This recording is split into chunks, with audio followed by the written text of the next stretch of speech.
It is a multi-million-dollar company with thousands of stores across the country and here in Connecticut. One of Home Depot's policies is now at the center of a growing controversy. It's how they hand out a discount and to whom. Chief Investigator David Iverson has been looking into this, and he's taking his questions to the top of the state. David. Right, and Home Depot points to the dozens of veteran-centered programs that they work on throughout the state of Connecticut, but it's what they don't do for veterans that is now causing a stink. Companies across Connecticut have ways of thanking veterans for their service, be it free meals or discount at the checkout. Veterans, in a small way, are told thank you. Home Depot is no exception. The home improvement retailer boasts 10% off for military and their families, active or retired. But like most things, pay attention to that fine print. And I handed them my license. They said, we no longer accept that. Dominic Thomas served a total of 10 years in the Air Force and as a military attorney. For years, he took advantage of that discount. It was pretty simple. He handed over his Connecticut ID and they rang up his purchase with 10% off. But one December day, he was told that discount no longer applied to him. This license proves I'm a veteran, but they said they couldn't do it. Thomas was using his state-issued ID like he always had, with this flag on it. The flag you will only see on the ID of a veteran.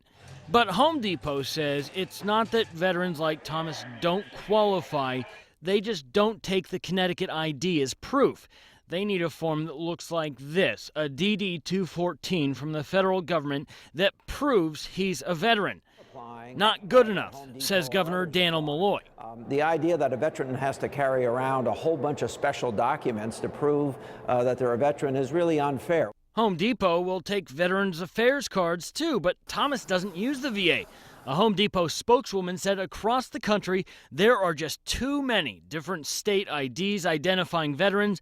In the name of consistency, they stick with the federal IDs. And quite frankly, retailers would be smart to bend over backwards to get veterans into their places and make it as easy as possible for veterans to take advantage of discounts that are otherwise offered.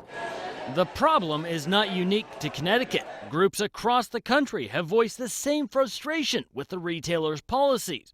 To me, it was an insult to the state to say you're not competent enough to show that these people are veterans. Thomas stops short of saying he'll never shop at Home Depot again, but says it makes an easy choice when he's looking to save money. I had a major purchase to make. I called Home Depot. I said, have you changed the policy? Have you corrected it? The answer was no. I went to Lowe's and purchased it. Connecticut has taken it upon itself to verify that information and put it on a driver's license. That should be good enough for Home Depot. Now, we're told the reason for this policy in part is because people will just claim to be veterans just to get that discount. It's that abuse that they had to make the policy. Home Depot is currently testing a change to the policy, a pilot program that will change the way they deal with this, but haven't made any official announcements yet. Guys? All right, David, thanks. If you have something you want us to look into, you can count on the News 8 investigators to get you answers. Just call the News 8 investigators tip line. That's the number 203-402-TIP-8.